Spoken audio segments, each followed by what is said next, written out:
I'm in fuck with a G, girl, you already know.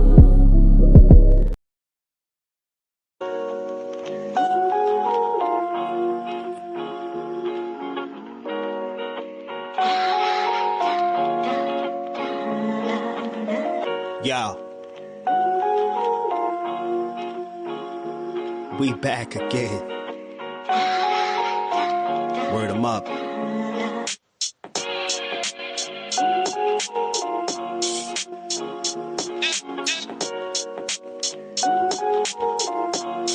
Yo, son, we gonna take a little trip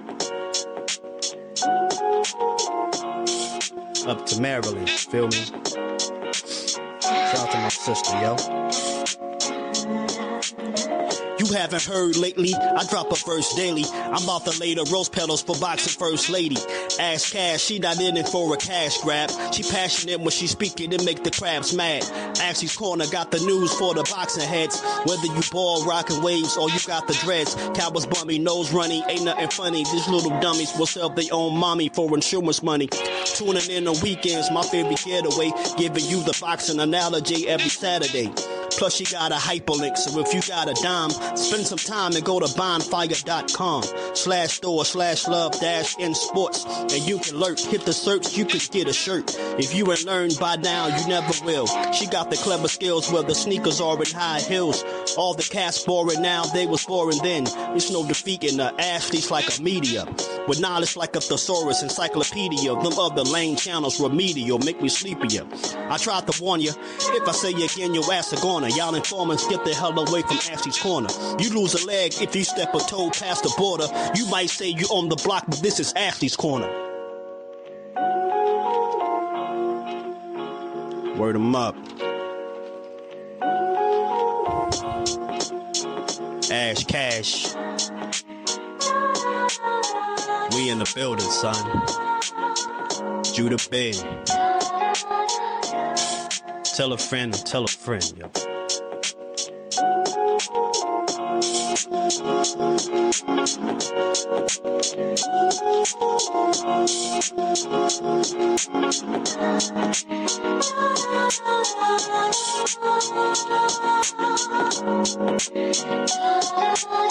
You might say you on the block, but this is Ashley's Corner.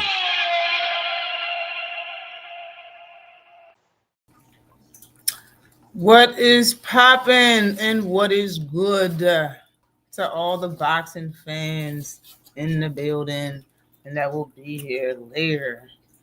For watching the replay, salute to all. Hit the like button and subscribe to the channel if you have not done that already. I don't know where you've been, for real. But I have some things to talk about for some boxing topics. So we're gonna get through the Lalia Ali very quick. We're gonna get through her part 2 pretty fast. I'm not gonna stop it that many times. I'm gonna let her go on and get that on about her spirit. All right.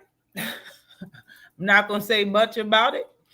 I'm gonna say a couple of things, but I'm not gonna say much about it. But I want to talk about everything on the screen. I got Devin Haney to talk about, and I got some title fights coming up that I haven't heard nobody talk about yet. I think the card that's on right now is pretty good. It's on the zone, but you gotta pay for it, yo. Buatsi is gonna be fighting tonight versus Zach Parker at 175. It's a light heavyweight title fight. And the winner of that fight is supposed to be, well, they might fight David Benavidez or Yarde. I really think they should stop playing with David Benavidez and give him who he want. You know what I'm saying? Whether if it's Bivol or Beterbiev, you need to feed that monster for real. He deserves it, yo. But shout out to everybody that's in the building. Pink Meadows, Queen, where you been? Hope all is well. I hope you've been well, Queen. Big Mike Biggs Boxing is in the building. With a salute to you, King. What's good with you? All things in the building. AMC FSG is in the building. What is good with you? Fire Stick Gang in the house. Salute to you, Teach. There's a lot to talk about. It is a lot, man. I did an hour and a half live recording, but of course nobody was in there, so I did premiere it.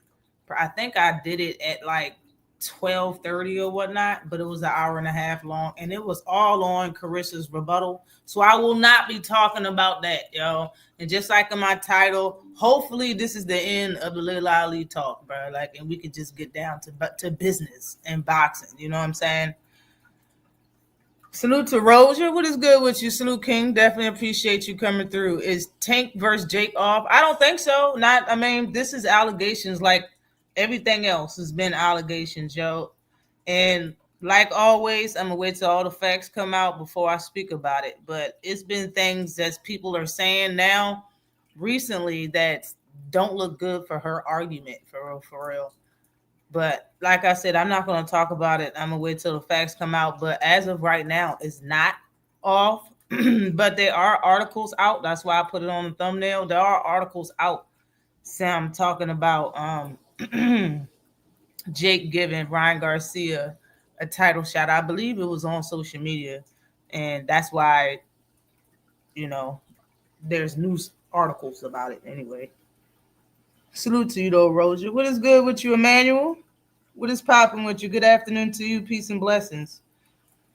Salute to you. Just Do Boxing is in the house. What is good with you? Peace, cuzzo.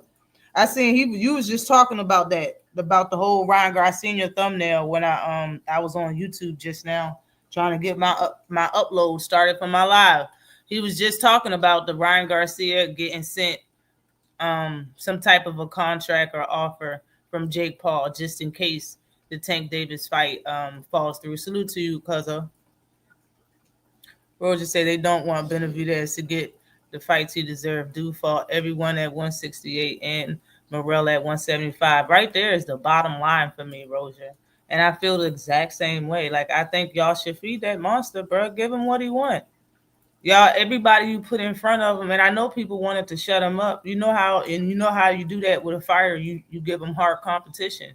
Y'all did that already, and he won. He fought Boo Boo. He fought Caleb. He fought Morrell. Regardless if y'all think that's hard competition, it's the best competitions in those weight classes. He fought that dude coming up that that dude put Adonis Stevenson. I can't remember. Adonis Stevenson, I think that's his name. He put him in a coma when they fought, bro. He went up in weight and fought him and beat him. It looked kind of easy. Feed that man, son. He about to fight Yarde. He about to clean up y'all whole British colony over there, yo. No disrespect. Y'all need to feed David Morrell and stop playing games with this man. He had to concede. No disrespect. I don't think there's anything wrong with it, yo. He has to have his career continue, and people need to stop holding it up. He wasn't even going to go over there and mess with Turkey, and Turkey started messing with his career. That's messed up, bro. He was blatantly messing with his fights, and now he about to fight Yarde over there. You know what I'm saying? And it's a great card. It's a great card. You got I'm highly anticipated that entire card, especially the David Benavidez. The Haney versus Norman fight. Highly anticipating that shit. Shit is gonna be fire. Ryan punk ass would take this fight on 2 weeks' notice. He definitely would. Ryan needs some shine. To be for real, Ryan is a disappointment, to be for real. In anybody's eyes that was a fan of his or thought that he could do great things, he's a disappointment. That's a fact. I know Floyd think he a disappointment. Floyd passed the torch to Ryan by giving him that damn sparring footage. That was it. That catapulted the shit out of Ryan Garcia. That and the Tank Davis fight. And then he did what he did to Devin Haney, bro. Like, he'll forever be Ryan Garcia, but he ain't fought nobody that he actually won against. You know what I'm saying? And you can't count Devin Haney because that shit got taken off his record. He didn't lose that fight. So that means Ryan Garcia didn't win nothing. Like, he still hasn't got a title. Bro, the man is probably an emotional wreck. I don't know what's going on with Ryan, but I see the UK, they over there, they want Wardley, the guy that just stopped Joseph Parker, and that was pretty good. I never really thought Joseph Parker was all of that. Joseph Parker had some very good wins. I give it to him, but I really never thought Joseph Parker was the beans. Like I really didn't think he was like that. You feel me? So Worley went in there and taxed him for real. Put the beats on Parker. But now they got Fabio Worley in negotiations to fight Usyk, man. What y'all think about that shit? Like, how did he get the Usyk fight above every above other people? I mean, I understand you beat Parker, but Parker beat a few people to get where he was at. Like Fabio Worley didn't go through that. I think because of his age and because of UK fighter, and I think he signed under what is it? Is it Eddie Hearn or is it Frank Warren? One of them he signed under. They're gonna try to get him a title fight real quick before Usyk give it up. You know what I'm saying? Before Usyk retire, in my opinion. I'd rather Rolly versus Jake Paul. I think Rolly would knock Jake Paul out. No, did it. Like I think Rolly would sleep Jake Paul. Really, Rolly is big. That he's a little thick. Salute to you, Victor. What is good with you?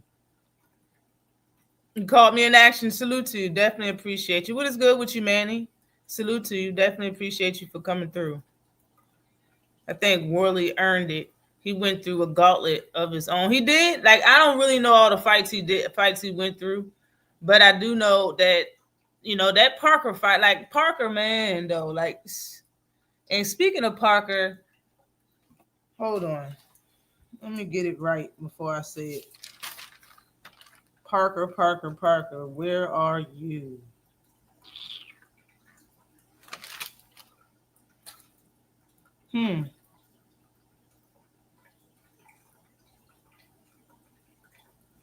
They're trying to get the rematch with Parker and Bacoli. I really want that. I want to see that fight.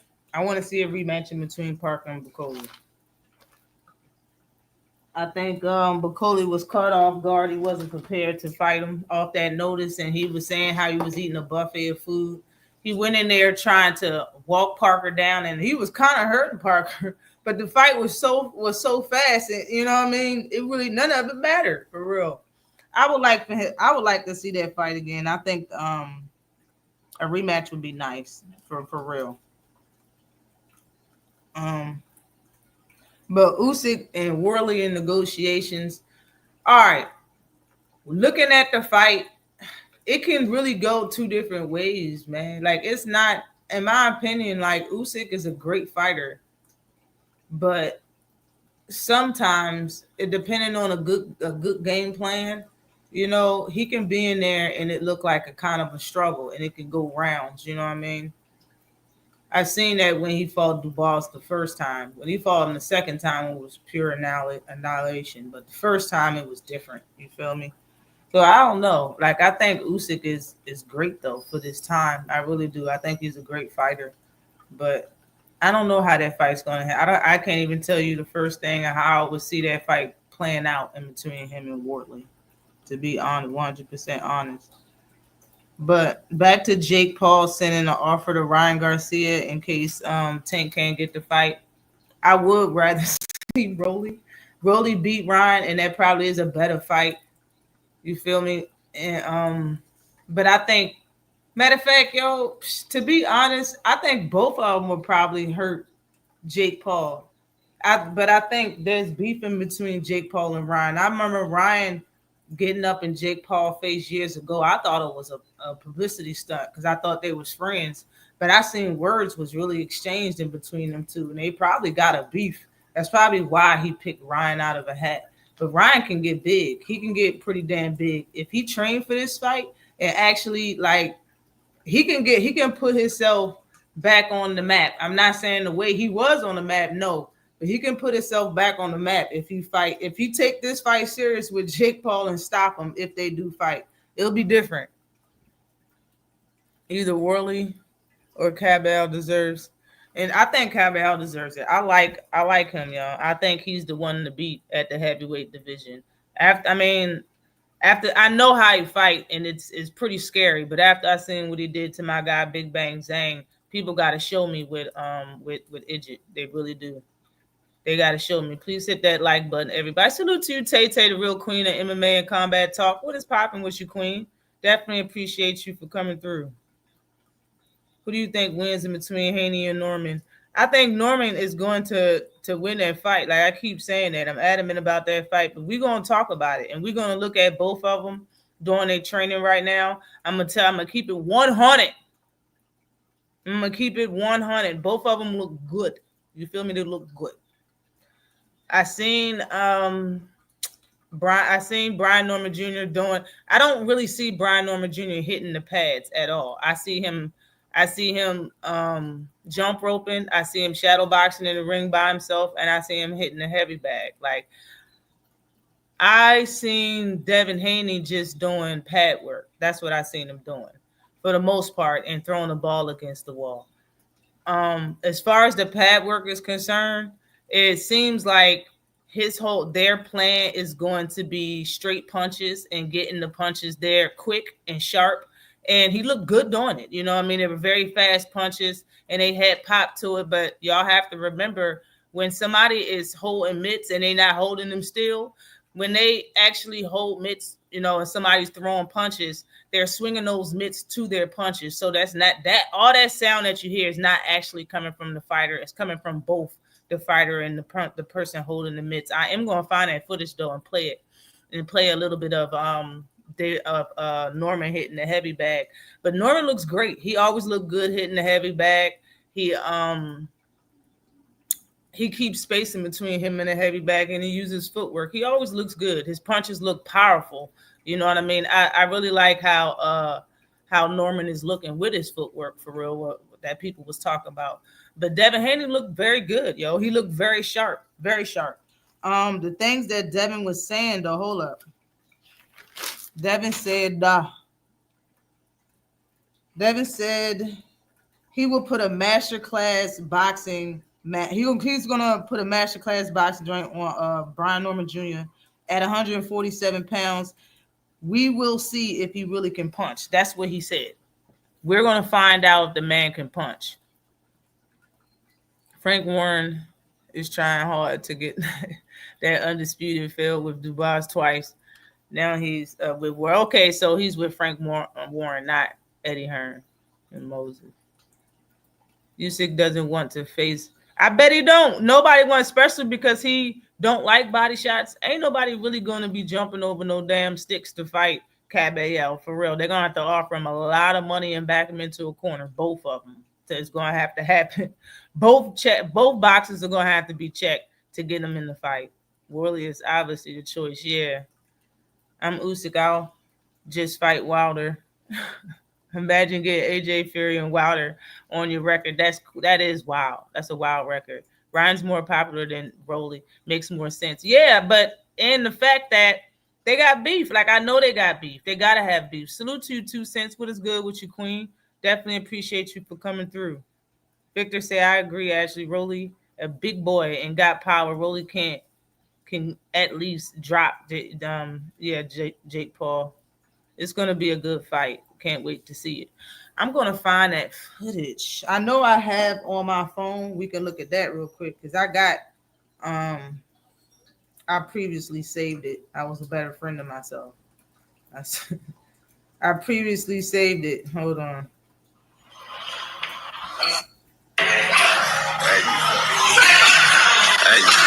Oh, I need to turn off the damn. I don't even know how to do that.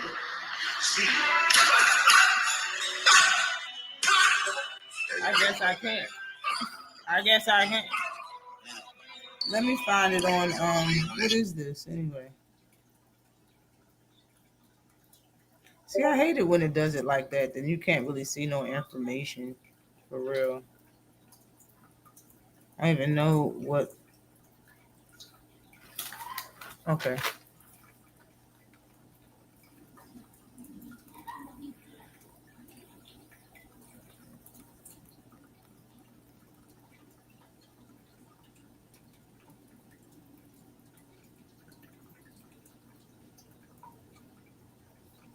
Hold up.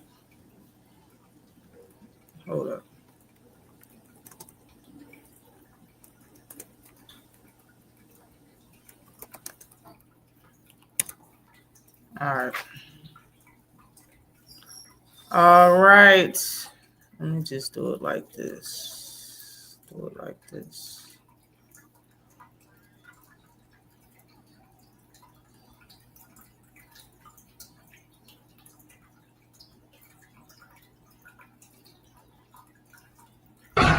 There you go. That's not called speed, my brother. Speed. That's good left hand. Had to get on the end of that shit. Ooh, had to get on the end of that shit. There you go. There you go. That's not called speed, my brother. Speed. So Brian looking good, like he's doing his thing. This is Brian Norman hitting the heavy back, and you can hear his punches like gunshots throughout the entire gym. There's a big difference.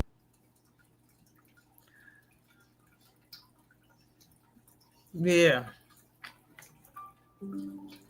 Hold on. Wait.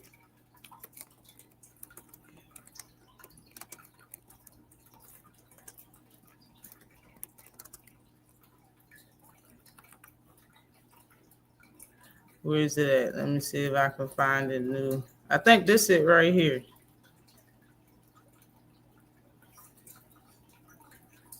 Yeah, this is it right here. Express mail to him right now.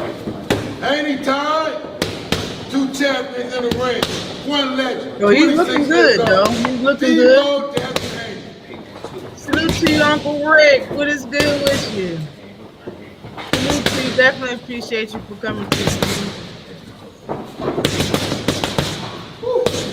and straight punches.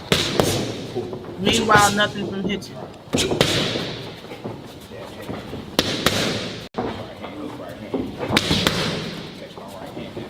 Damn. Straight punches. I think they tried to get Debo. Sharp shit. Yeah, Debo. Listen, I think they're trying to get Brian Norman and his team all settled in on the hook. You know what I mean? Throwing a hook, and they've been talking about his bad footwork, and I think they're trying to get Brian Norman Jr. to go in there and be hook crazy and just trying to show off footwork and really not fight his fight. You understand me? Not fight his game plan or the way he naturally fight. Kind of like the Earl Spence and Mikey Garcia thing, how everybody said he can't box. And Earl went in there and did something he usually don't do. He didn't fight like himself, and he changed his game plan, and he went in there trying to prove that he can box. You feel me? Like, hopefully Brian Norman Jr. ain't falling for the hype, because if he go in there being hook crazy, them training these straight punches real fast, it seems like that's probably what their game plan is going to be if he is hook crazy in there. Those fast straight punches is going to get there faster than faster than Brian Norman Jr.'s hooks. And that's a fact. So hopefully they ain't falling for that trap. Good job. The people talking about Devin size. Devin at 147. Think about everybody at 147. The girl that's fit. Devin always looked like he had 2% body fat. You better be thick. You better look nice and hydrated and muscular at 147. You're gonna need it. He's shortening up the hooks, and all of his straight punches is long, and he's trying to make that fast, and then bring up the hook, bring up the right hand to protect, just in case that left hook comes.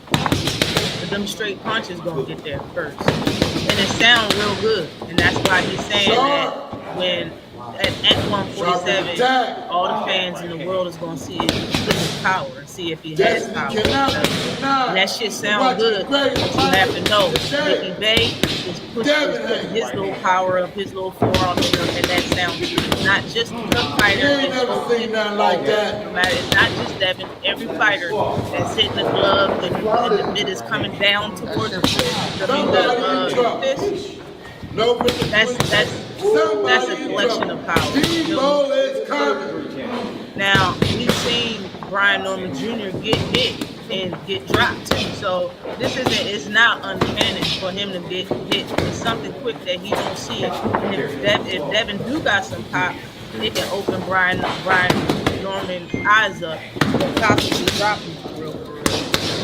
So Devin looked good. The power, the high skill. Devin looked good. But this right here is comfortable. The man You're supposed to be comfortable in practice. Devin Haney is the moment. If he can't do this in the ring comfortable and look comfortable while he's doing it in the ring with punches being thrown back at him, then all of this really don't mean much. And that's really what all of us have been talking about this whole time. We've been talking about if the man can get over the whatever PTSD or whatever people want to call it. If he can get over how he was moving around in the last fight and get back to being Devin Haney and not be the person that he was versus Ryan Garcia, standing in front of Ryan Garcia and do what he does best and move around and use his jab. If he do that, and I remember when Shane Mosley was talking about how he was in camp with Devin Haney in the lead up to the Jose Ramirez fight, his last fight. And he said he was so mad at Devin and he blamed it on his dad. He was like, Bill, was this your damn idea to have your son roaming around? He looked at it that Devin looked so good in camp that he thought he was going to stop Ramirez. So be that as it may, to sit and look at Devin Haney right now, I believe him because Devin looks very good. He looked very good. And this just makes me more interested in seeing the fight. And I already was all in, yo. But we're going to have to make sure that he can actually do these things in the ring. Because he already, like the things that we seen versus Ryan Garcia is things that's rude. I didn't know that his boxing mind was like that. Like, bro, I didn't know that you was going to just sit in the pocket like just going to sit in the pocket with your hands down. And like he didn't have major adjustments in that fight. We're going to have, and since Ryan Garcia, all we seen was him run around the ring versus Ramirez. So like it's all eyes on him right now. And I can't wait to watch this fight. I absolutely can't wait to watch this fight. Devin about to get hurt, bruh. I still got Norman better be aggressive. I don't blame him. He better be aggressive. I got Brian Norman winning the fight, but Devin looks great. And if he go in there trying to show something instead of fighting his fight or taking his time or trying to box Devin Haney, get some rounds in, you're making a grave mistake. You got to go in there and put foot to ass, belt to ass, put pedal to the metal, whatever you want to call it. He need to go in there and do his thing. Both of them need to go in there and do this thing. I'm trying to be entertained. You hear me? Salute to you, GMO. Luke 4448, salute to you. Devin stops Norman. I definitely would like to see it. I think this shit is going to be so entertaining. Why is his jab so wide? It's always been like that. He's had that bow and arrow jab. Like it's been like that. That's why Ryan caught him with that hook right when he was jabbing because his hand wasn't there. His replacement moves a little bit too much in my opinion. But you see it, 2 cents. You definitely see it. Devin coming in at 157, 165. He'll be 165. He'll be like 160 in there. I know he's gonna be at least 160. He be over 20 pounds in every way in the last weight classes. So you know what I'm saying? I can see him 160. Devin still got the same bad habits. That's a fact. But just like, let me say this, yo. Because this is what I said the first time I seen this. I remember Devin. The reason why I continue to look at Devin, besides the fact that he was on Floyd Mayweather's boxing YouTube channel when Floyd was still boxing, I watched everything Floyd put out because it was entertaining. It really was. And he was always on it. You know what I mean? But what started to get me wanting to watch Devin is because he had speed. Like what he's doing in the ring showing right now, he been doing that. Like that whole, it was like what it looked like a 30 punch combination he did with Floyd Mayweather Sr. in the middle of the ring. That put him on the map. That damn short had like 30 million views on it at one point in time. Like, he been that person. He bent all the way down, was throwing punches up, down, all types of stuff. Like, so this right here, those straight punches just going straight, like he looked good, but I seen him do way more than that years and years ago, to be for real. Like, Devin's always looked really good on the mitts when you think about it. That's what he do. He look good on the mitts. Yeah, he does look sharp. Mitts don't mean nothing. No, they don't. They don't mean much.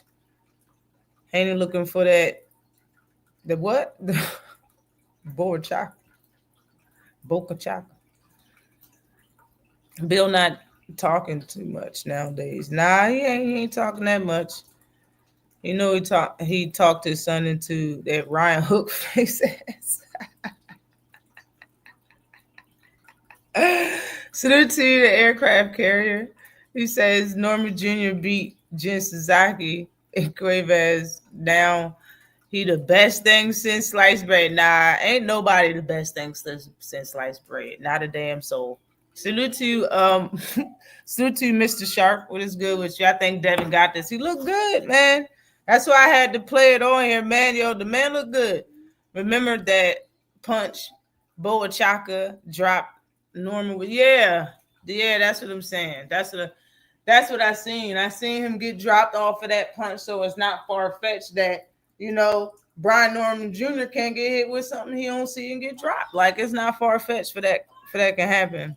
Yeah, ain't nobody like that. Ain't nobody like that. That's why I hated that they talked about Lomachenko since he was the best thing since pants with pockets. Like, get out of here, bro. I didn't even respect it. I didn't like it since day one that he said that shit. But that's enough for Haney. I think I proved enough about the shit. Like, he looked good, bro. He looked good. This gonna be a good fight. But about I had something about Africa said that he wants the winner of Devin Haney versus Brian Norman Jr. He don't want no Matias. He don't want no Tio. He want the winner of Brian Norman Jr. versus Devin Haney. That's what Richardson Hitchens want. I support what he's saying. I support it because it's a unification fight. So it is what it is. I'm not mad that he don't want to fight Matias and none of that, man. It is what it is. Because the way I'm thinking about it is that these two about to fight, and whoever win is going to be a unification in between them and in Africa, because he got a title.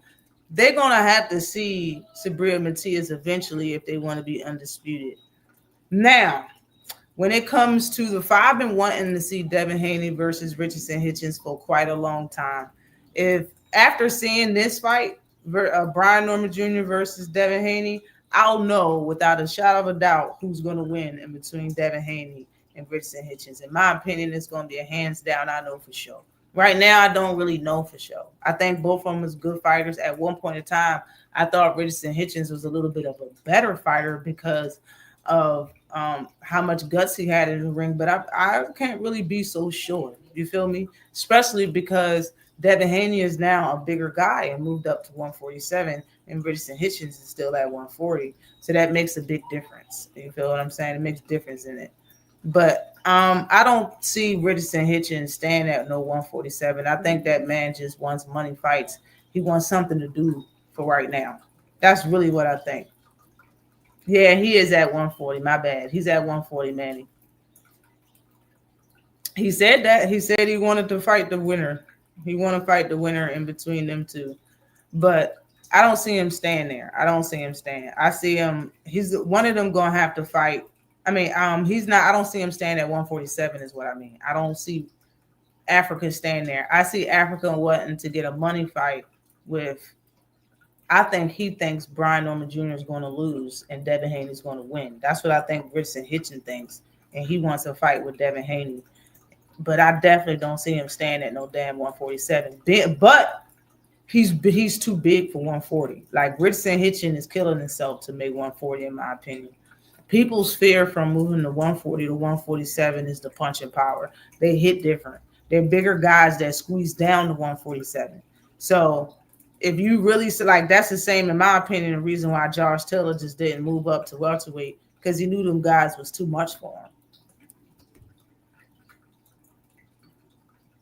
We can't deny that Norman has been getting better. He's been getting a lot better. I haven't really seen much progress though from Devin Haney. No disrespect, I haven't seen him getting better like everybody else.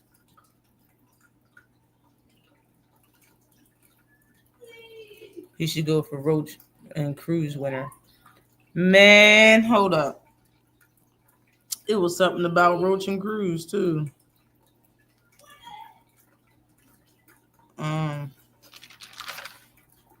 Roach and Cruz. I know they're gonna be on the undercard. No, Roach and Cruz is the main event or something. I can't even think right now. Janibek and Laura. That's what it is. That's what I wanted to say. That was the news. I want to get through this live so I can watch these fights tonight. No disrespect, but what's his name? Janibek is supposed to be fighting Laura, and the co-main event. They supposed to be the co-main event on Cruz versus Roach. That's what it is. Cruz versus Roach is going to be the main event, and Lara versus Janibek is going to be co-main event. And Bud said that he will be watching Janibek versus Lara fight because Bud said he's going to move down to 160 pounds, and he's admitting that he's going to have his eye on Janibek. Now, Janibek said that Bud don't need to fight nobody but him. He will get all the titles. Now, that's what I didn't want to hear. For real. Like, that's the whole gripe with Bud, for real, with a lot of people, is that he don't really clean out a division. He fight one person and get undisputed or whatever the case may be. Being that us true boxing fans, us people that look and read the sport, study the sport, we know that styles make fights. When you go into a weight class with hundreds of fighters and fight one person for a bunch of titles, is looked at a certain way. And it's for good freaking reason, all right? For everybody like, it's not this, it's not that. Yes, it is, bro. It's looked at like that for good reason. Is it his fault? Probably not. It probably is. But at the same time, right now, Janibek is the one saying this shit. Janibek is like, he don't need to fight Adames, and he's going to fight Lara and beat Lara. He's going to fight Adames and beat Adames. And then Bud will just come in at 160, fight Janibek, beat Janibek, and become undisputed once again at 160. That's what's going on right now. There's news articles out about it and everything. Janibek is making a plan to make sure he get the Bud fight. I already read an article about that like a couple weeks ago. He's going to make sure of it, and this is how he's going to make sure of it. To be for real, Janibek versus Lara is a good damn fight.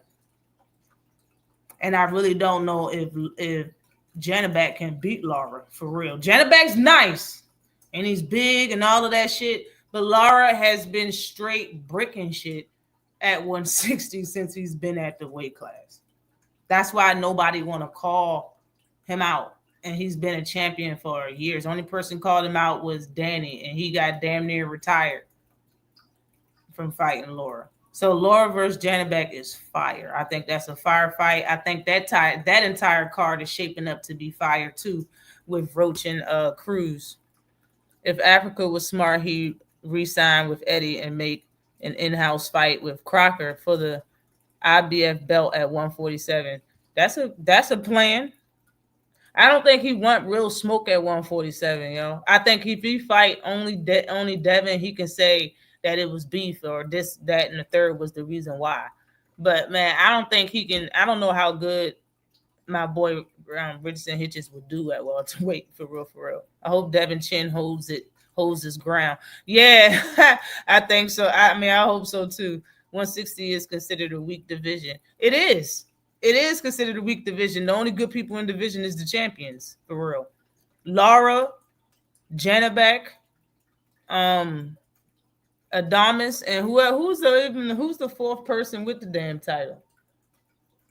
I don't even remember who the fourth. Oh no, Janibek got 2 titles. So there's only 3 good people in the weight class, in my honest opinion. And Bug gonna go down there and fight one of them. And in some people's opinion, some people says that Janibek is the weak champion, the weakest of the 3.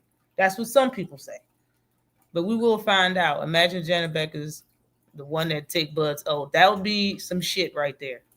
People be talking about that for a couple months. You feel me? Y'all call guys like Rolly and Barrios weak champions. What's the point of getting belt by belt with a double standard from fans?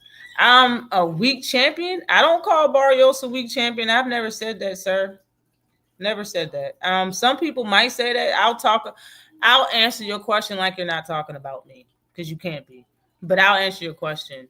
You know what I'm saying? Like, when it comes to what's the point of the double standards to the fans, is because fighters should do what they do in their career for their legacy, for they can go back and talk about the things they did in their career to their family or whoever they want to. Fans shouldn't stop fighters from doing stuff. It really shouldn't. And I understand fans suck. I was the first person talking about fans, and I've been missing. I need to re-drop that video I made over 2 years ago talking about it's the fans' fault. So yeah, I mean, the fans are trash. I understand that. You know what I'm saying? I think Barrios is great. I mean, not great, but I think he's a good fighter. You know what I mean? When I watched him versus Tank, I said to everybody, like, Barrios made me a fan. I'm a fan of Barrios. I really like him. I don't like his display that he did versus Pacquiao. I don't really like that display. But I like Barrios, and Rolly is a different person right now. He's not the same person that he was when he was with Bullet. His Bullet and him ain't together no more. And the fact that Bullet admitted to teaching him Kastreeting, he said he don't teach him boxing. He teach him boxing, karate, and street fighting. So the fact that he got taught that, like, bro, I seen him in training, like his father and shit teaches him those movements. It's not even Rolly doing it. It's him. Rolly just move like that, trying to mimic what he's being taught. For real, it's crazy. You know what I mean? But Rolly's a totally different person. If you heard him talk and heard the things that he said, and Rolly fights different now. Like, you can see how he fought Ryan Garcia. He's not a bum champion, because he proved his point by being a champion in 2 weight classes back to back. He just wasn't good at 135 because he was too big. He was squeezing himself down to 135. He said he passed out twice trying to make weight. He lost 17 pounds overnight, and he got bald in one part of his hair. He said all of that in the same interview trying to prepare for Tank Davis. He's too big in the weight class. So yeah, he got his knockouts because he's too big in the weight class. But now that he's moving up, you're seeing that he can fight better with a better coach. So I didn't say that. Fans gonna move the goalpost no matter what. That's a fact. That's what they do. Salute to you, Anthony Jones. Richardson is a clout chaser. He don't even want no real smoke at 140. That's what a lot of people say, and I can admit that he don't want no serious. Yeah, he don't want certain fight, karate, street fighting, and boxing. That's what he said he teaches Rolly. Streeting. But speaking about Devin, let me say this, man, and I queued it up because it really didn't make much sense to me. But Devin Haney says it's 5 future fights for him, and the 5 opponents he said amazed the shit out of me. You hear me? It amazed me. He said Abdullah Mason, Carmel Moulton, Xander Zayas, and Emilio Vargas. I did not find a 5th name in this article. Okay.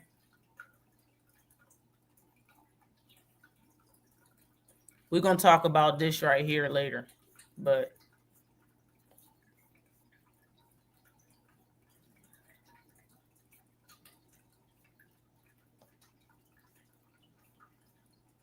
right here. Abdullah Mason, Devin Haney's 5-man wish list from Abdullah Mason to Xander Zayas across division map for his post Rehad future. Bruh.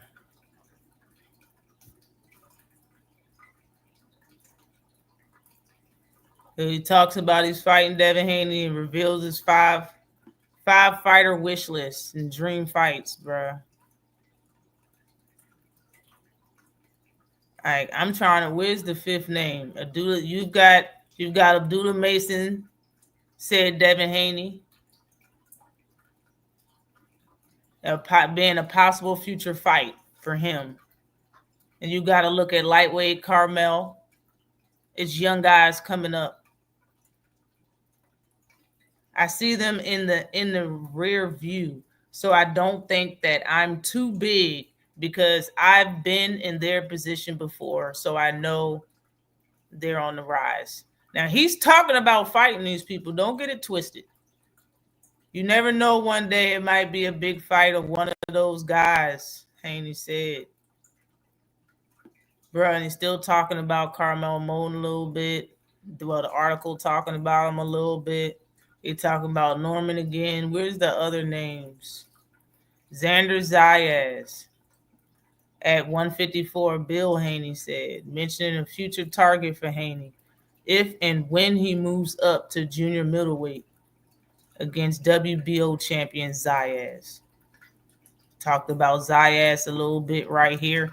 And then the person making the article was like, if Devin is going to move up to junior middleweight, he should show some courage by facing one of these fighters. It's cold-blooded, right? And it don't say, it's a Boots, Virgil Ortiz, Sebastian Fandor, the guy that just got that title, Abbas Burrell, whatever his name is, Erickson Lubin, and Metromov. Bruh, you really said those names just now.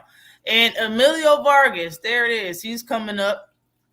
Said Haney about light welterweight contender Emilio Vargas. There are so many big fights that can be materialized. What y'all think, man? What y'all think? Salute to you, Dragon Assassin Official. What y'all think about Devin Haney's 4 fight wish list, son?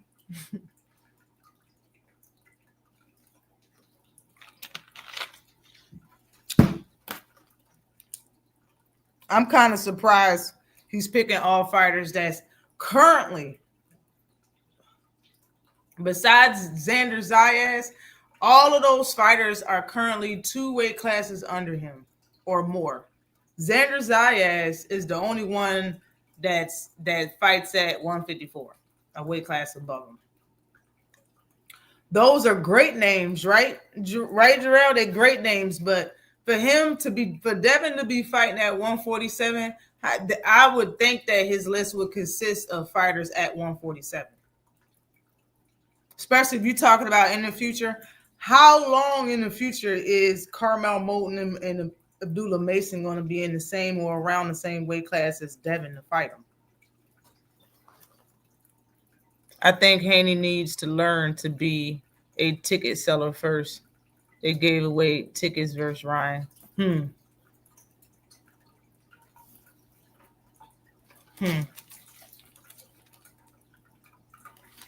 I seen the Michaela Mayer fight yesterday versus the girl named was Spencer. She looked great, man. She looked absolutely great. I have to admit that. Yeah, she looked real good. I think she moved up in weight and got 3 titles after she beat that girl. She moved up in weight and did all of that. Couple more topics, and I'm gonna play this Lalia Ali video. Eddie Hearn is talking about Boots pressing Virgil Ortiz to fight next. Okay. So Eddie Hearn wants to press Virgil Ortiz so they can fight next, him and Boots. Man, I'm with it. I see a lot of good fights coming up in the future. Boxing is lagging right now. It's a lot of BS and politics and some ish just going on and being said and thrown around. But fights can really be made that'll be very entertaining, y'all. Really fire. True, but I think he wants to say he beat them like Floyd versus Canelo. Oh my gosh. Oscar just shut Down Ryan replacing Tank Rumor. Okay, bet. Salute to you, Shell. What's good with you? Mason is going to be a star soon. He definitely moving up, though. Yeah, he's moving up, but I don't think he's going to rush to 147. I think he'll be at 140 and get a title or two there. You feel me? Because Mason is big, yo. That's a big kid. He big. He a big guy for 135. I need another 5 versus 5 card. Yeah, that'll be nice. That'll be nice. Be nice. Now, Jake versus those 4 set of helping hands that's on the screen. Let's check it out, bro. Let's check out. Hold on. You know what? Before we do that,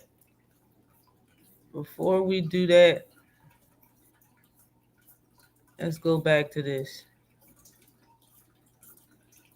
Where is it at?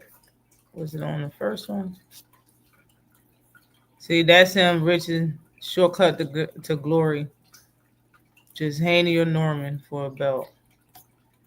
Let me bring this back. This is Terrence Crawford, Janibek.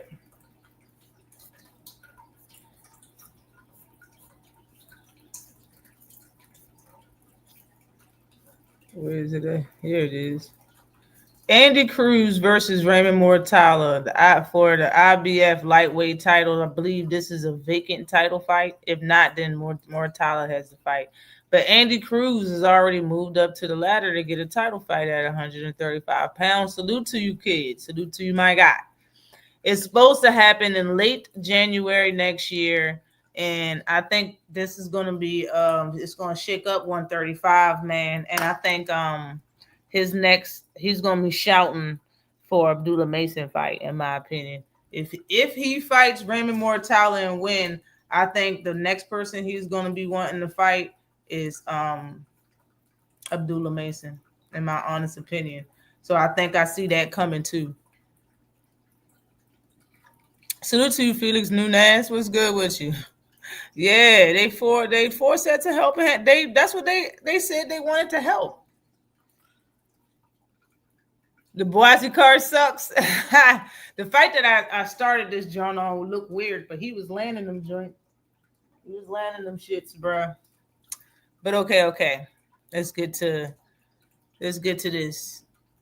These 4 gentlemen with Jake Paul up here. This is Keyshawn Davis. Didn't mean for that to happen, but that's just how StreamYard is. It's Keyshawn Davis. This is Raymond Ford. This is Shakur Stevenson, Jake Paul, and Montana Love. Now, the first thing that I noticed, because I don't really, this right here, I'm going to talk about them 4 going to Puerto Rico, to train with Jake Paul. But the first thing I noticed is, dang, they all kind of like around the same height. Like they're not really, but Montana Love looked big, bruh. He looked big. He was fighting at 140, I believe. Raymond Ford, y'all look kind of y'all are all 135 fighters, and he's supposed to be a heavyweight. That's really what I'm saying.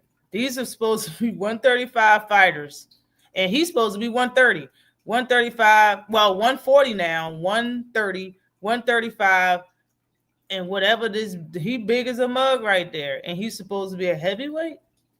Just something just don't look right. Something just ain't computing when I look at this picture.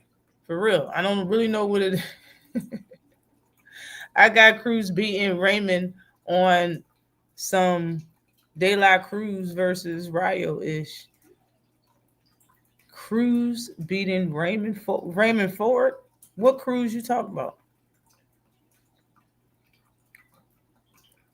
Mason KO, Andy Cruz, and Mortala. I would love to see that show. I think Mason has the talent to be the best at the weight class. I really do. He got the talent to be the best at the weight class. Salute to you, D1. What is good? Was you angry? Definitely appreciate you for coming through. Road defect, so boring. Rock'em sock'em robot fights. Damn. But all right, okay. I'm gonna just give you my honest thoughts. He ain't doing nothing. He ain't been doing nothing. His last couple fights was he lost or got dropped or threw somebody out the ring. It just looked bad. You know what I mean? He carried around that little puppy to get attention. He think he cute, and I don't like it. All right. Montana Love ain't never been all of that when it comes to a boxer, bro. He's always been mediocre as shit. So I can understand him him holding the mitts for real. His career is probably in holding the mitts or working in the gym or working with fighters. That's what he should be doing. Real talk. Okay. Now, who was there next? I think it was Raymond Ford. These two was the original people that was supposed to be there. He said that he got Montana Love and Raymond Ford coming in. Shakur asked this man to come in after these two was already on board. All right. And then Keyshawn's last. He's an afterthought. So Raymond Ford, honestly, ain't doing nothing, bro. Like, honest, like for real, if he's flying these dudes out, he's flying them out. Raymond Ford needs some attention. Raymond Ford made up a whole beef with Tank, and somebody asked him where the beef come from. He said, I don't know. He just won't stop talking about me. He made up something blatant. I said that he's going to be hated because of it. People hated my comment, but I was right. Nobody likes a fucking liar just to say something. Nobody likes that, Raymond. And he stopped that. He let it go. He stopped talking about Gervonta Davis and went on with his damn career. And now I'm not surprised that he's helping Jake Paul. And I really don't care. It's nothing that Raymond Ford has in his game that Jake Paul, actually can pull off. Raymond Ford is athletic. He's quick and all of that. All of the things that Jake Paul is not. So he can do a damn thing to help Jake Paul for real, in my honest opinion. And Montana Love ain't nothing. Next, Shakur Stevenson did all this hating because he was jealous. When he found out that Tank was fighting Jake Paul instead of him, he was jealous immediately. So he scoped a plan to fight Jake Paul first. Now tell me I'm lying. He wanted to fight Jake Paul before Tank, but he's saying Tank is a disgrace for fighting him for money. But you got flown out and got a tiny bag probably to spar Jake Paul. But Tank Davis is the one that's ruining the sport for fighting Jake Paul for actual 6, 7, 8 figures. I'm just being real. He said all the wrong things you would say about a fight, and then he was the first one trying to leave his family to run to Puerto Rico to help him. Now, I don't care that he's doing it, but the fact that he shitted on Tank, he shitted on the fight, he shitted on everything about it, but you ran to help him first. You wanted to fight this dude before Tank did. He's a disgrace for doing it, but I'm going to go over there and fight him first so I'll have something to say when this fight actually happens. Shakur likes talking more than scrapping. He likes talking more than fighting. This dude is a professional talker. He's pro at it. And like I said on my short, like I said on my video, Floyd Mayweather Jr. can help Jake Paul for the next 6 months. He's not going to go in there and do it in the ring. Everybody knows when it comes to real fighters, when it comes to good fighters, you can't stop a good fighter from doing a bad tendency in one fighting camp. You can't stop a fighter and change a fighter's fighting style when you change their coach in one camp. So them being in here for one camp, let me hear y'all say one camp. It ain't going to do nothing. They can all of them can take a piece of talent off and give it to Jake. It's still not going to matter because he's really not used to what's going to happen to him in the ring, regardless if it's Rolly, Ryan, or Gervonta Davis. It's a reason why he fought the people that he's fought this entire time. And everybody's seen that Tyson fight. Tyson could have beat him up, busted him up, and he admitted that. He was biting his gloves because he didn't want to knock him out. One camp face, exactly. Salute to your condo in the building. What is good with you? LDBC is in the house. Facts. The Shakur clown hypocrites. One camp.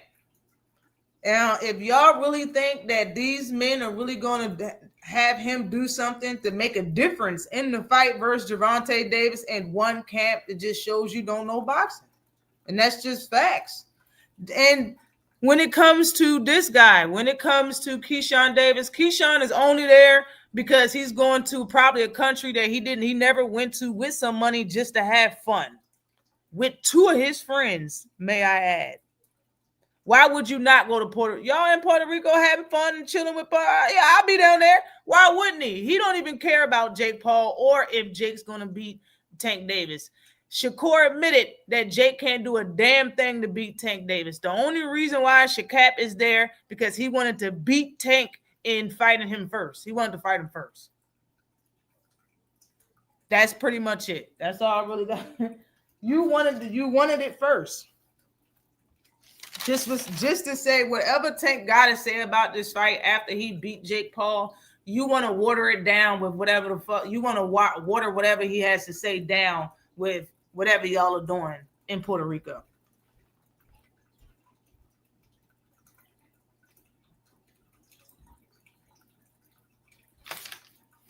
Okay.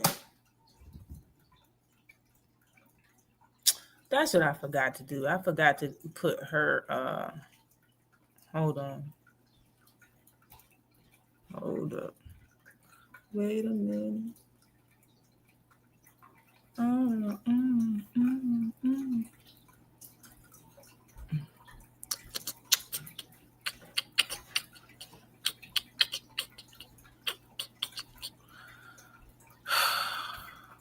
Doing this on a computer is so different than your phone. It's so different. I can do it.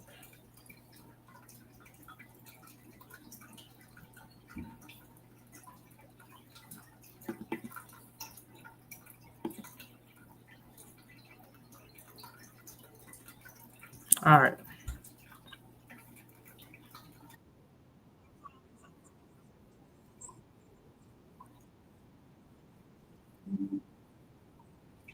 Understand why I needed to go to these.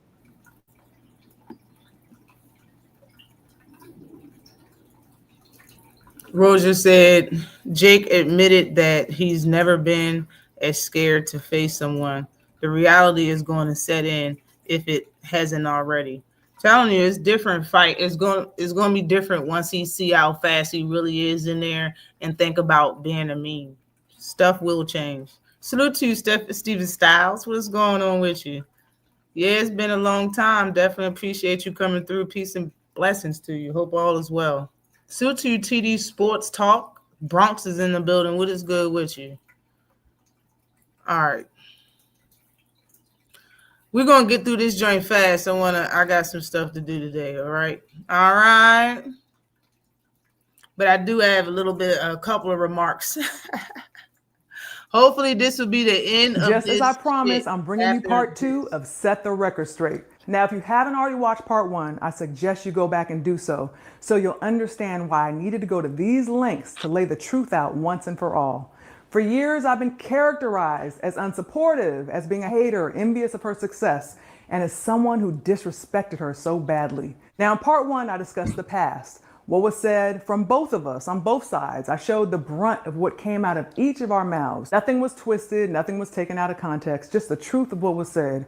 I also showed how she even tried to use my father's name to discredit me. Pretty unthinkable. Hopefully, you went and watched the full versions of the clips I shared in part 1, just as I suggested, because they're on YouTube.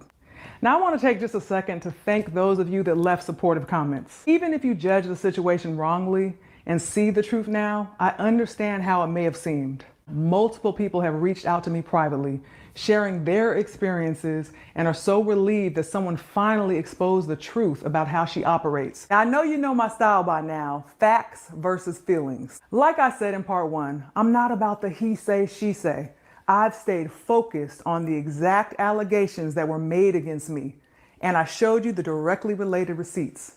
Now, part 2 is about the present. She always repeats the same tactics, just in a new situation. We're dealing with the same person who plays the victim card, makes up lies, deliberately twists my words, and creates a false narrative.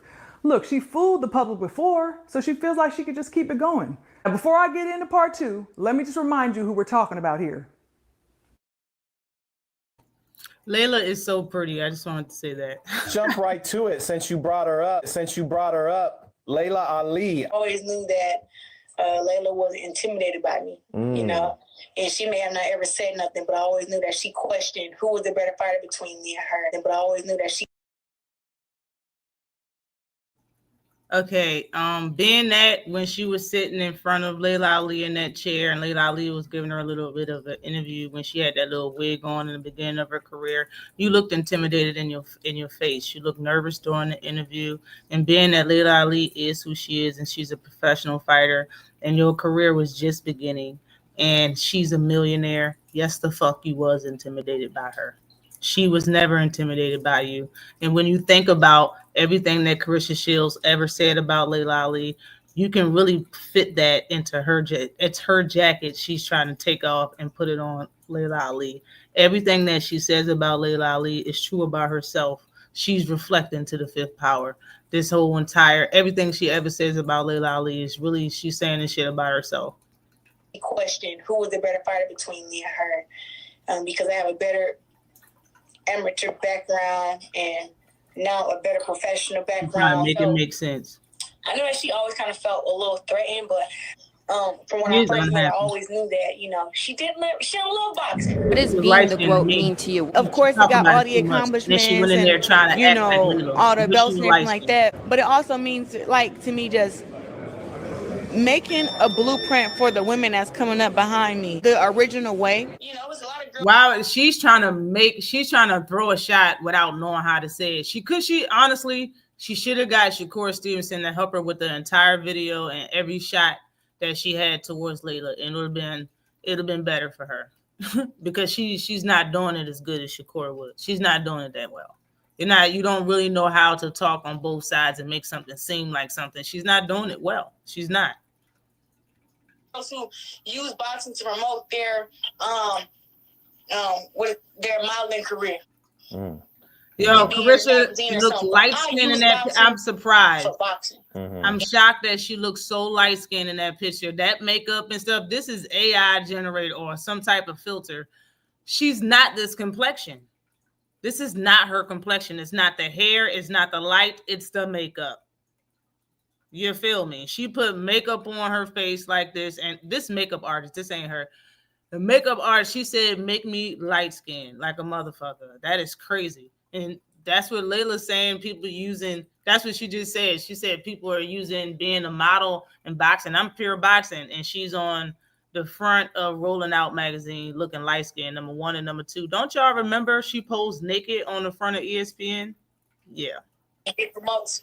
And boxing is my brand. She's light skinned. Like, I'm not trying to use boxing to promote something else to help me with something else.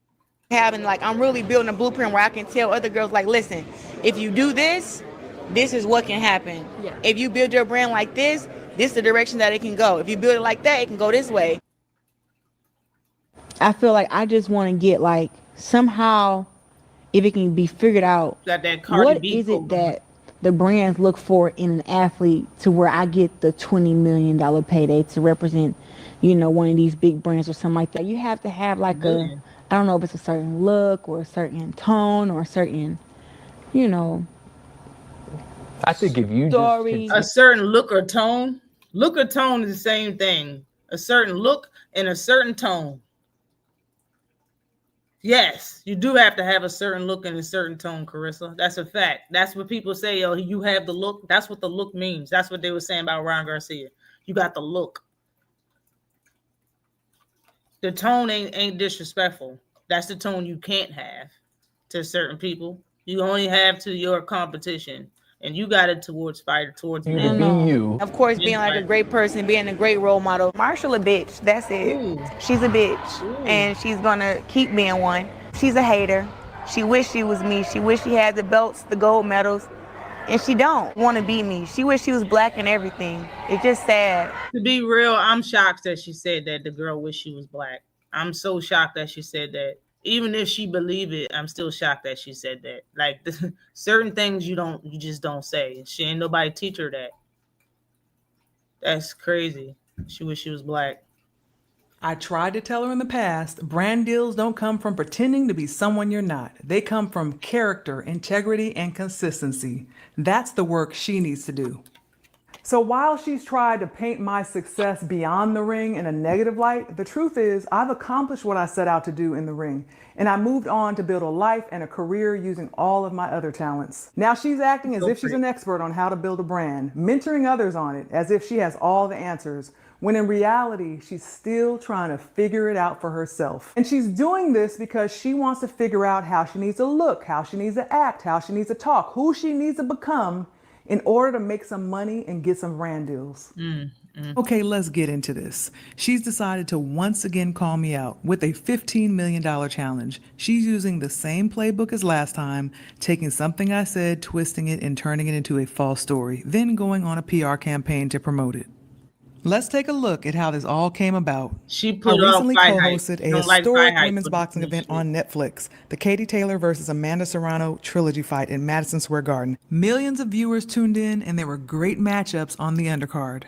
Now, after the event, I did an impromptu interview to discuss the fighters and how electrifying the night was for women's boxing. Yeah, it was a great night. So much to be proud of. They're both great warriors. And this is a big night for women's boxing. And hopefully it's just the beginning. And she threw a 1-2 every single time, but that 1-2 was going like straight, and she was already over here. I'm sorry, I didn't cut you off. No, it's okay. But I know where you're going with it. We can easily pick either of them apart, right? But the thing is, I think Amanda was trying to just think busy. I'm almost done, guys. Last question. Yeah. Last one. There's a shield. There's rumors that you're going to come back and fight. What? Everybody's talking about it. You know what rumor I heard? The rumor that I heard was that I said that unless somebody had 15, 20 million, don't even call me. Turkey has that money. Turkey's going to send us. I said unless somebody calls me and says they have it, we're not even going to have a conversation. I'm not trying to come back and fight. But if someone offered that kind of money, I would actually have to think about it. Thank you. Unfortunately, what I didn't find out until later was that the questions that I kindly answered were going to be turned into a calculated headline created for clickbait. Not the first time this has happened. Ever since I retired from the boxing ring, I've received offers to come back. Everything from exhibitions to fighting whoever I want and me naming my price. I've never really been just sitting around seriously trying to come back to boxing. I have a TV hosting career. I speak on stages around the globe. I have successful companies that I own. I'm a wife, a full-time mom. I'm raising teenagers. I'm busy and fulfilled. During that quick fight blog interview, I addressed the rumor that the interviewer brought up. He had his facts wrong, so I corrected him and I said I wasn't trying to make a comeback. But if somebody offered me $15 to $20 million, I would have to think about it. Who wouldn't? That's a lot of money. But saying that I would think about it and saying I would actually do it is not the same. Words matter. After he posts the video, he starts sending my business partner text messages, literally trying to negotiate a fight without my knowledge or consent, while at the same time my team was being inundated with a barrage of emails and text messages and calls from her team trying to make a fight. Now at this point, it started to feel like a money grab scheme. Next thing you know, about 6 days later or so, the same fight blog puts out the fake check video. You can go watch it on YouTube. What's up, Layla? You trying to fight? I'm the GOAT. I bet 15 million up right now. Where you at? Speaking of GOAT, have you tried my new GOAT seasoning? It's knockout blends with spices and herbs.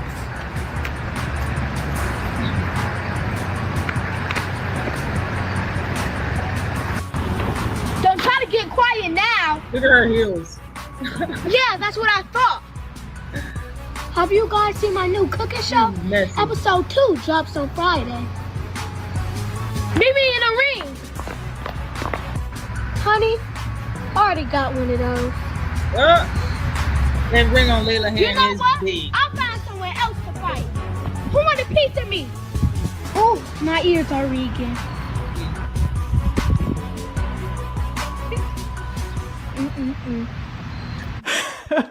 That was hilarious when I saw it, and that's exactly what's been going on. And you know what? Rosie, that super talented young lady, is a comedian. You can go check out her Instagram page. And that was her perception of the situation. She's actually a fan of both of us. You can go to her page and see that. She wasn't taking sides. She's just doing a funny reenactment of what she perceives to be going on. And this is exactly why it's so important to me that we carry ourselves in a respectable manner, because young girls are always watching us. That's a so fact. while all of this foolishness was going on, I was overseas on summer vacation with my family. She was once again calling me out, twisting the story of what I said on the Fight blog. Then she says it was another golden opportunity. I was very shocked to still see her even speak of me, speak of me, speak of me. There goes the twist. I did not speak of her or mention her in that interview. I've been let that dream go of fighting her a long, long time ago. But when I seen that, I'm like, yeah, you know what? Another golden opportunity. Makeup. I'm gonna show this. Listen, y'all really don't notice the strength of makeup. Look at Carissa's nose. Okay. This ain't the same nose that was on that her rebuttal video. That's all I wanted to say. Another golden opportunity to make a fight with me and Layla Ali. Got it. If she wants 15 million, we got 15 million. Take this 15 million and come get your ass whooped. Do you think she even wants to fight you, or do you think that she just threw that number out there just to save face? In a way, sometimes I think she's trying to fight herself out.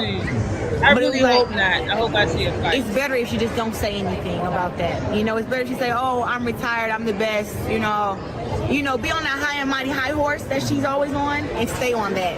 When you get off that high horse, and now you realize that you're normal, because you are. She wants to try to make it still seem like she's somewhat relevant in women's boxing. Oh my gosh. I didn't mention her. I clearly said I wasn't interested in making a comeback, okay? But she's out here running her own storyline once again. It was never gonna stop. Let me just say this. There is no way in my prime, with all the accolades, that I'd be trying to prove that I'm the greatest by being obsessed with fighting a nearly 48-year-old retired fighter who's been out the ring almost 20 years, while in the same breath claiming that she's irrelevant and she's untalented, while simultaneously coming up with $15 million for her within a matter of about 6 days. Please make it make sense. So she continues on her one-woman show, proceeding to try to bait me out of retirement. She's on social saying that she's the greatest now and she's gonna put me on my back. She's going on national shows spewing her usual narrative and saying that I said that if she came up with 15 million, I'd return to boxing. You come out and say, "Oh, the rumor I heard is if Clarissa got 15, 20 million, then I got your 15 million. Now what?" You call it a bluff. You call it a bluff, Clarissa.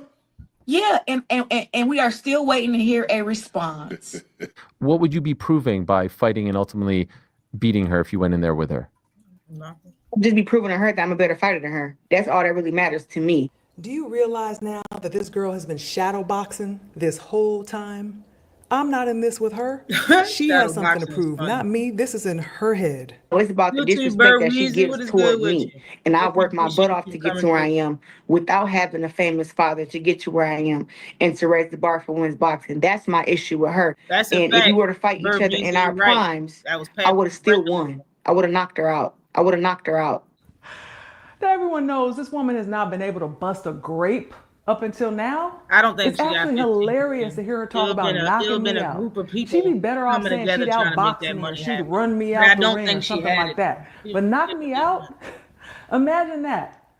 No, really. Imagine that. I thought that was... Look, I get it. She's obsessed with my knockout percentage. But at this point, she needs to stop promising these knockouts and focus on her own strengths, because that's not one of them. And that's okay. So I ignored her PR stunts the same way I always have. They never got a response from me regarding a fight. So then she decides to throw a couple more lies into the story. Hey Clarissa, how you doing today? Layla and her representatives has told us no. Like the answer is no. She doesn't want to fight, and that's fine. I have no problem with that. You know what I'm saying? I understand that she's scared. I'm moving on with my career again. I'm happy that she said no. I really didn't want to have to put the pause on her anyway. You know, she wants to be like in the public and keep her name tied to mine because I'm young and popping. But I'm Clarissa Shields, and right now it's my time.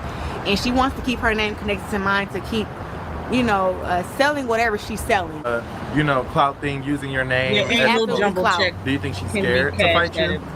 Layla is scared to fight me, and I would be scared to fight me too. I get it. Now she knows I'm I'll not be afraid scared of to fight me too. Nobody is. Bruh, AB please. fights at 130 pounds, and she was willing to face her. That's Franshawn facts. gave her a tough fight and has been calling her out ever since. That's true. She's 1-1 with Marshall, who's eager for a rematch. Yeah. Gabriel's dropped her and has been calling her out too. Shadeja Green would be a great matchup, and she's on her hit list.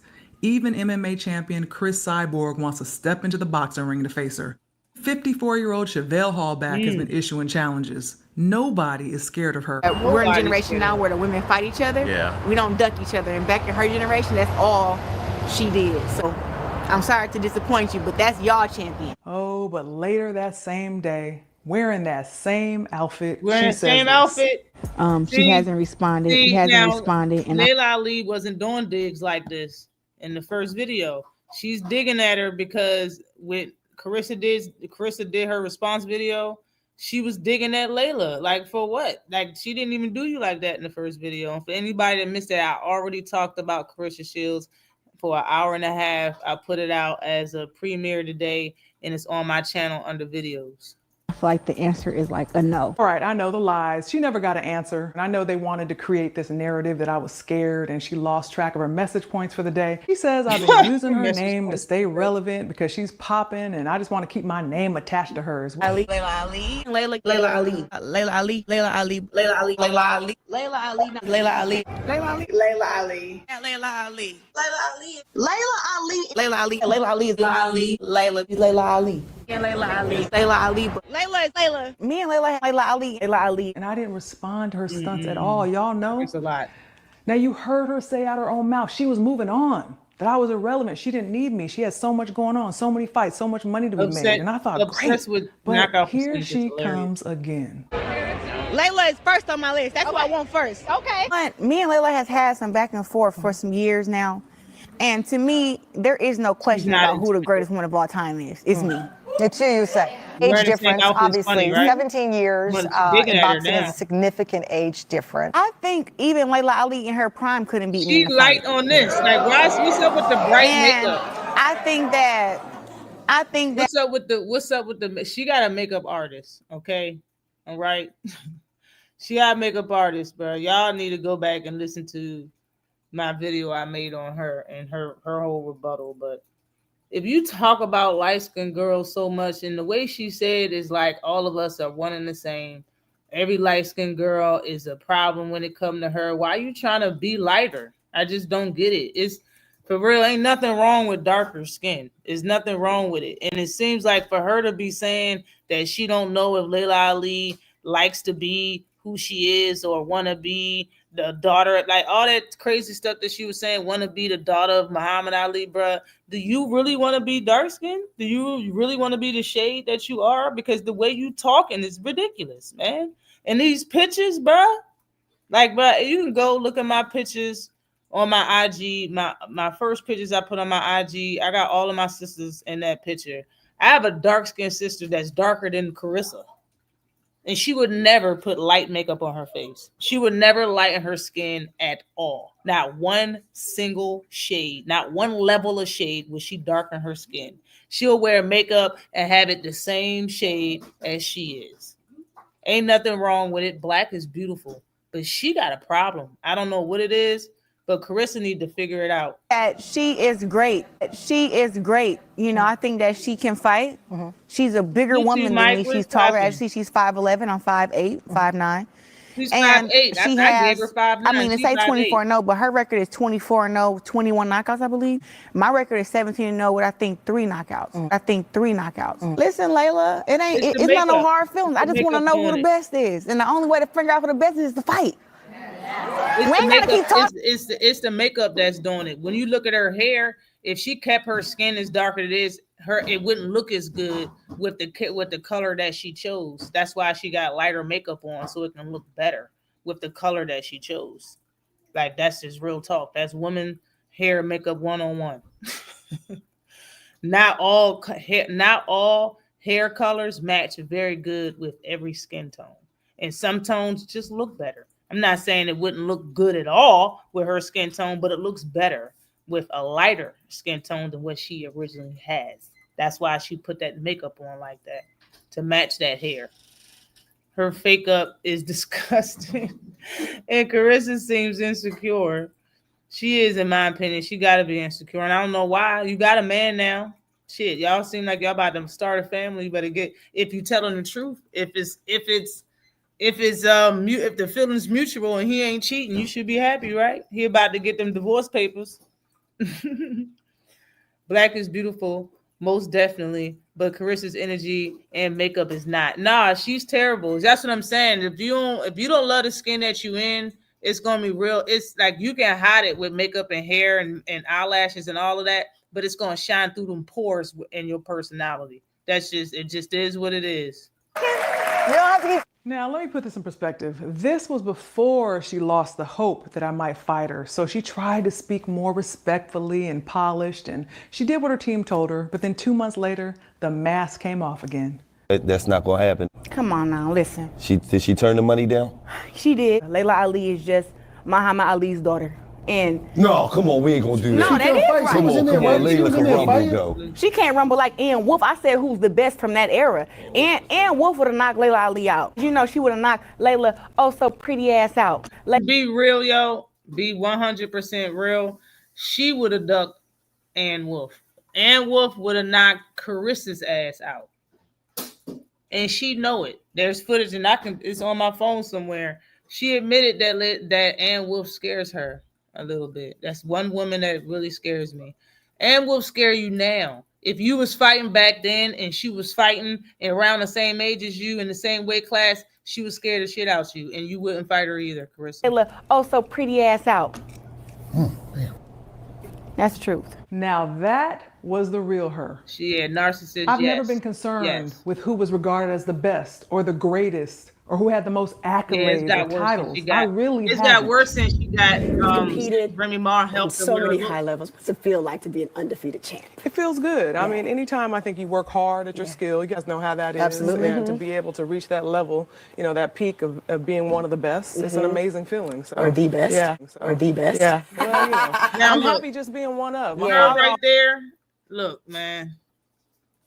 Absolutely. To be able to reach that level, that peak of being one of the best. It's an amazing. 2017, that's 10 years after she retired.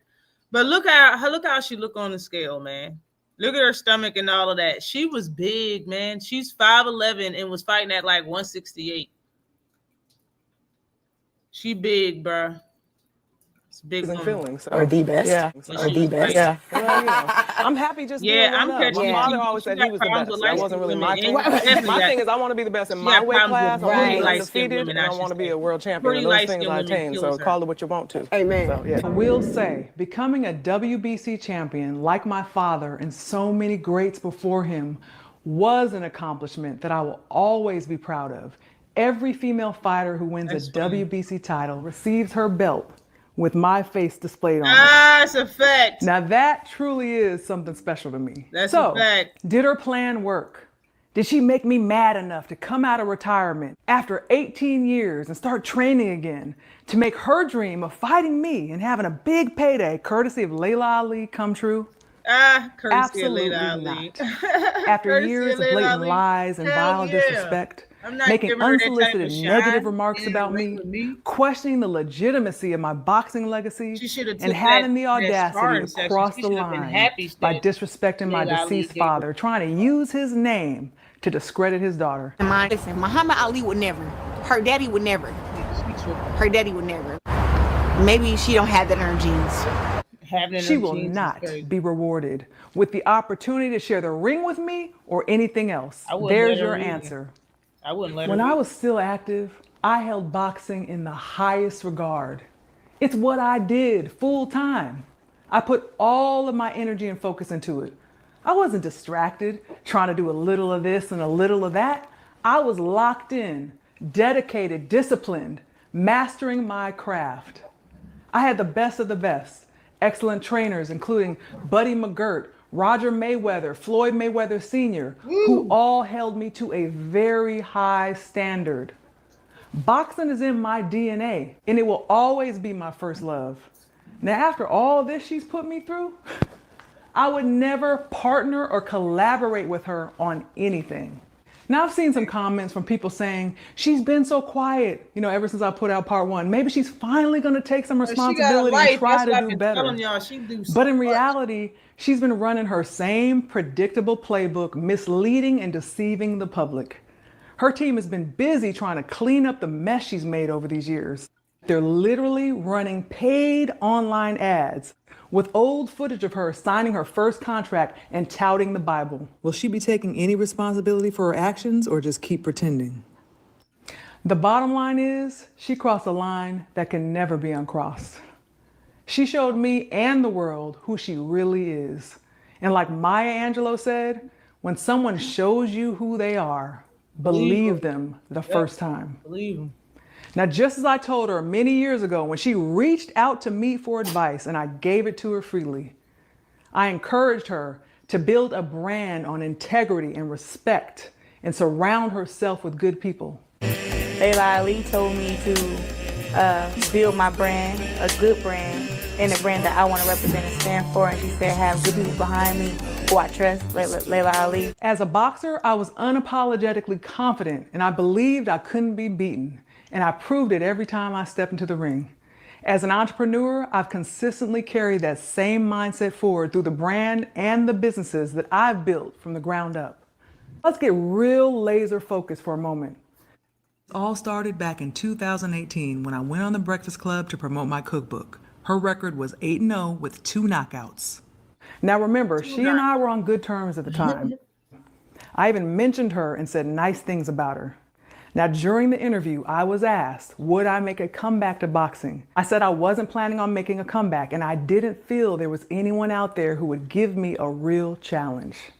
That's how I felt. Well, she heard that and got in her feelings because she felt that I should see her as a challenge.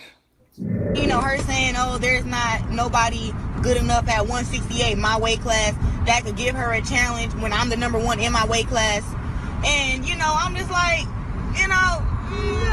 like I'm the best female boxer that I've ever seen, and if Layla Ali wants to come back, we can rumble, we can go. You're not gonna come back and beat me.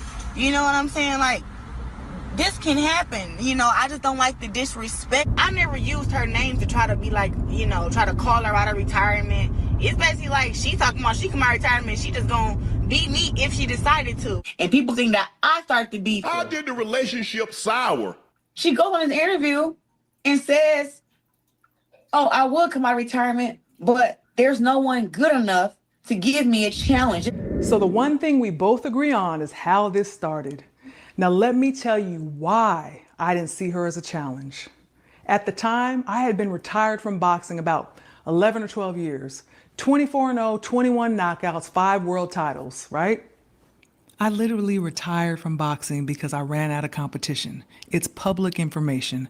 I would have to be inspired to make a comeback, and I didn't see anybody out there that I was inspired by, including her. I know she's an Olympic gold medalist, but let's not forget, in Olympic boxing, you're going up against amateurs, not professionals. I saw her fight as an amateur, and I saw her fight as a professional, and I didn't feel that she would be competition for me. In fact, you know what? Let her tell you exactly what I mean. You mentioned you would knock Breakus out. Yes, I would. You only have 2 knockouts in 10 fights. Yep. Why is that? Because women only go too many rounds. And she knows she was wrong for saying that. And she's not talking to somebody that talk about all sports or talk about the media or talk about stars. You talking to Max, bro. Max know boxing. He know that sounds stupid. Everybody, bro. So you the only one that got a problem with it being 2-minute rounds. That's the only reason why you ain't knocking people out. You ain't putting no fault on yourself. Sounds very narcissistic. The women who have been collecting knockouts got them in 2-minute rounds. That's the main reason. As you've seen from my last fight, me turning pro with only 10 fights, you have to learn how to fight as a professional fighter. And when I came from the amateurs to the pros, I thought everything was the same. I'm like, I'm gonna do the same stuff I did in the amateurs. But how'd you not know training with Coach John David showed me that amateur boxing compared to professional boxing and punching is completely different. Amateur boxing compared to Professional boxing and punching is completely different. These last what, 2 years, he has shown me so much. And from when you see my fight against Hammer, we only worked together for maybe 6 months. And then you see my fight with Habazine, just the body shots, how I can pick my shots now, how powerful and sharp I am. All that had to be changed. So when it comes to the knockouts, one, I've stunned every girl I've ever boxed against out of my 10 fights. Toward the end of the round, middle of the round, but when they only have to get beat up for 2 minutes and then go back and rest for a minute, it's not enough time for me to break them down some more. She's still trying to learn how to put her punches together and fight like a professional. Fight like a pro. I've been knocking opponents out since my pro debut, my very first fight. I have more knockouts than she has wins. She started all of this with me because I didn't see her as a challenge for me. Here we are in 2025. And she's only added one more knockout. She's still trying to learn how to throw her punches and fight like a professional. I think that I'm so good that I'm hard on myself because I should be knocking these girls out. If I can go on there and win unanimous decisions, I'm always asking myself after the fight, why didn't you get the knockout? How come didn't the knockout come? I got all the skills and the power and everything. I just have to figure it out and put it all together. I would have knocked her out. I really want to become the full potential fighter that I want to be. Like, I think people now, like, you know, you talking about full potential, you got 13 real titles, like, how much more greater can you be? It's like, I can start sleeping people, you know? I can get some knockouts. That's when she was a different person. Yeah, she can knock me out. The walk off was funny. Now, maybe someday she'll discover her own identity and who she is truly meant to be without riding my coattails or the Ali name. I am one of one, and this lane is closed. I did this all myself. There's no camera crew here. Face. There's no script writer. There's no hair and makeup. Myself. It's just me and my iPhone and my ring light. My setup. Damn.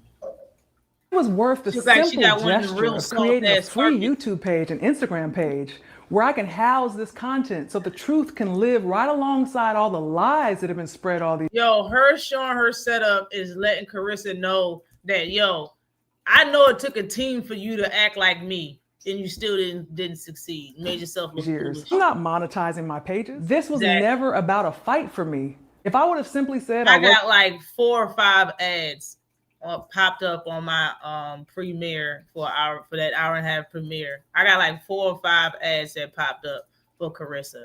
I have not got an ad for neither one of the videos on Layla Ali. I'm gonna fight her in the beginning. No one would have listened to the truth about what's really been going on all these years.